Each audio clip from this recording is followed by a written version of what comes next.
dal leen ak jàmm bokk internet yu seen football TV comme que léegi xam nañu que Vieira maintenant mooy coach bu Sénégal da ciy baax ñu xam que Vieira ban genre philosophie mooy jeu am est-ce qu'il est plus Guardiola ou un Mourinho est-ce qu'il joue en contre-attaque est-ce que possession moo ko intéressé c'est ça le plus important jamono bi moom la ñu wax moo tax ñu wax les principes de jeu maîtrise du ballon loolu lu ko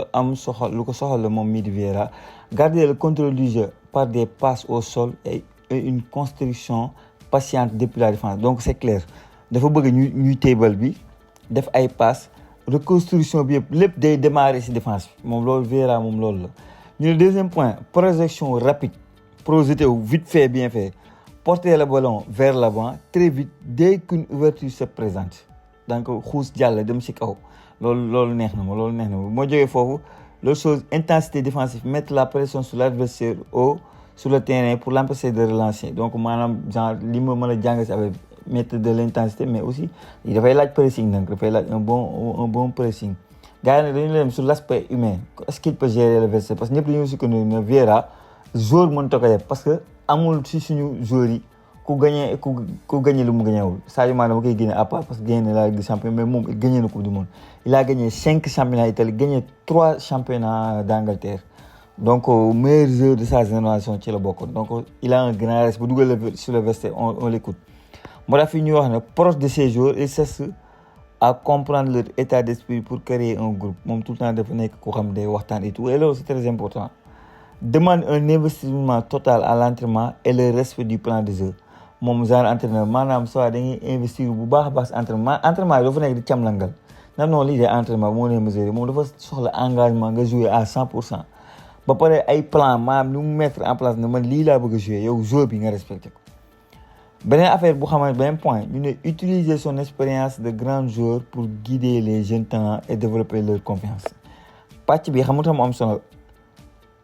utiliser son expérience de grand joueur pour guider les jeunes talents actuellement on n'a que des jeunes talents équipe nationale du Sénégal léegi comme nan lañ lay wane yoon mooy guider développer pour jox leen seen confiance donc c'est important parce que gars yi ñun ñëpp man si laa bokk ñun ñëpp dañoo xool ay résultats am clubam doy ñu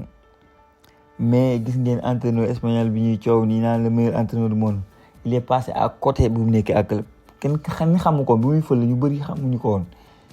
la plupart des football sénégalais football mondial laay wax sax xamuñu woon kuy kooku jël coupe du monde donc sélection le rôle de sélection est différent du rôle de ni ñu koy waxatee du rôle d'entraîneur de club yi xamante ne c'est chaque week-end en tout cas man dinaa ko may bénéfice du doute mais pour man il peut bel et bien réussir ici franchement il peut bel et bien réussir ici donc gars yi l'autre chose bi xamante ne dama koy wax à quoi peut ressembler son 11 de départ s'il fait des choix yu xamante ne voilà ñu ngi koy xaar voilà. Bon, Edouard Mendy ça ne bouge pas pour moi. L'essence de cadre, Edouard Mendy doit rester là. Je mettrais bien une défense Moussa Niakhaté. Mais il y a un point d'interrogation à voir parce que Malang Sarr, Vieira, def ko yoroon Nice te def ko bëggoon lool. Donc, maa ngi gis ne Malang Sarr dès son premier match donc sa Arabie Saoudite il a marqué un but xaw ma yu demee maanaam il a fait un top match xam nga man nag bon. dama ne woon le cas Malang Sarr moom bloqué naa fële ci voilà concentré sur les jeunes talents parce que au niveau sans benn défense bi on a trop de joueurs défense bi moom ñàkkuñ ci joueur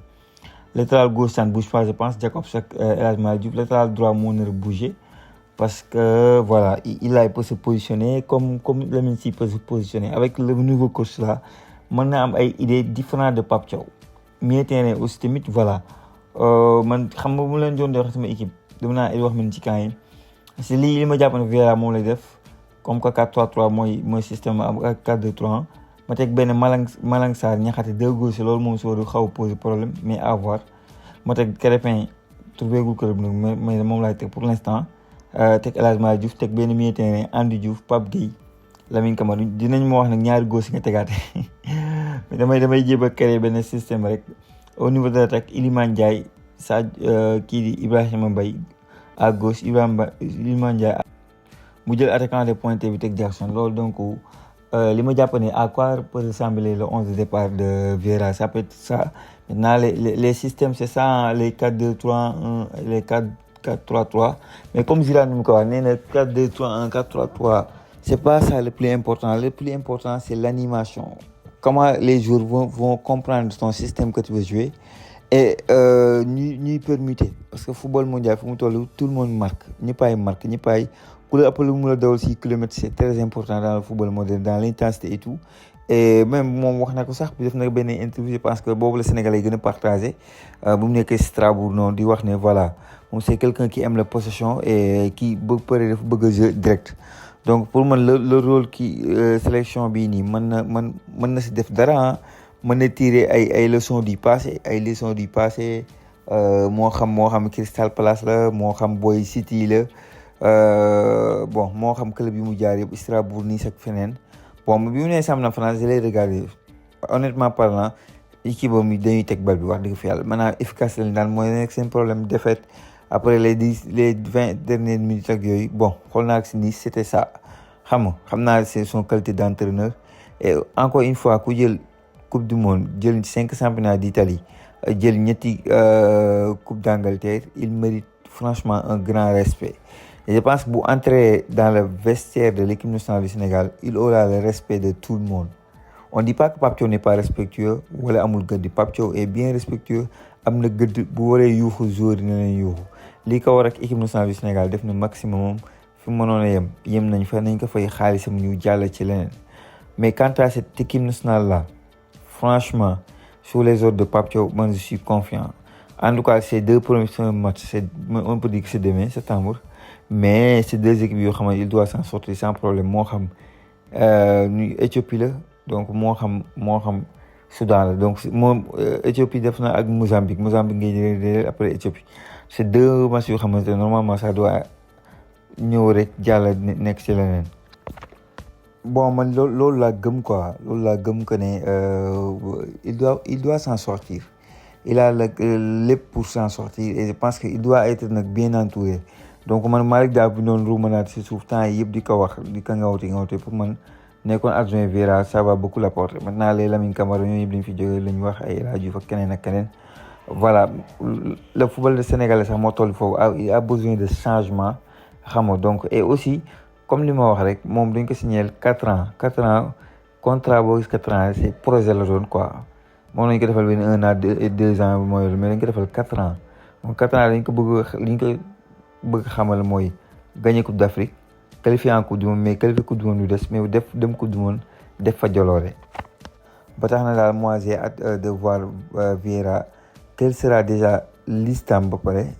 après 11 départ ak yooyu. Après nañu xool Sénégal est-ce que am na progression bi fi Pape Thiaw ne ak bi fi Vieira nekkee. Donc duñu fi jéem a def comparaison nangam mais sur le point de vue positif,